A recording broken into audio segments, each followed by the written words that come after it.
Ko, bakit? Fix this Upo drastic ako eh. ban. Ollie, let me build that for pedestrians. We're gonna help out the people first. Okay, that was good. All we're having here, cars. Put traffic lights there and here so that no one's gonna crash. Oh, now they're not having it.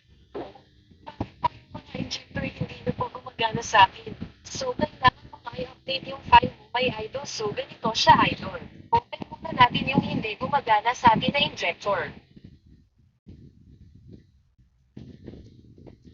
Ganito yung sa'yo, may idol. Kailangan mong i-update yung file mo. So, punta naman tayo sa setting natin para ma-i-update ang file natin.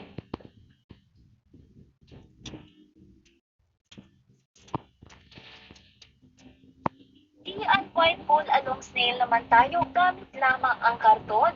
Ihanda na ang materyales dahil mag-DIY tayo na tiyak na gusto ng mga anak nyo. Isang araw nga nakita na naman namin si Zaya at Ava na nanonood ng videos online. Pinapanood nga nila itong food along snail. Kinakantahan pa nga kami ni Zaya na gusto daw niya magpabili nito. Na kailangan pagpilit kung pwede naman gawin, diba? At inumpisahan na nga ni Daddy A ang pag-sketch sa katawan ng snail. Katulad nga ng naunang ginawang DIY ni Daddy A ng 50 bucks.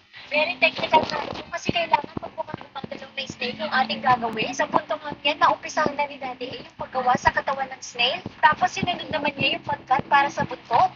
Hindi naman nga ganun kalakihan ang gagawin natin mga Mars. Bali-kabilaan nga pala yung gagawin natin dyan para sa katawan ng snail. At kapag tapos na nga, ganyan na nga ang magiging itsura dapat mga Mars. Gusto nyo mas malaki ang gawin yung snail, kayo na nga pala mag-adjust mga Mare. At syempre, mabubuo ba ang ating snail kung wala itong shell? Sunod nga na ginawa ni Daddy A ay ang magsisilbing shell ng ating snail. Kumuha lang nga ng mangkok si Daddy A dyan para ipang-trace. Okay na nga yung mga props na gagamitin natin para sa katawan ng ating snail.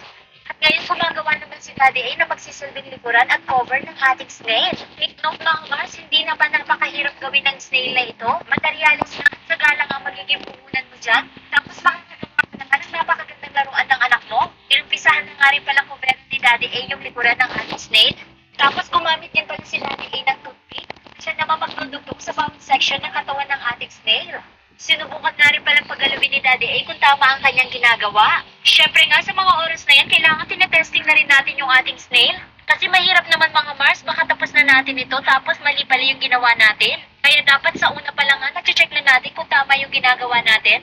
Para mas madali nga mag-adjust if ever na nagkamali tayo sa paggawa. At hindi pa nga tapos, mukhang excited na yung bunso natin na gamitin ito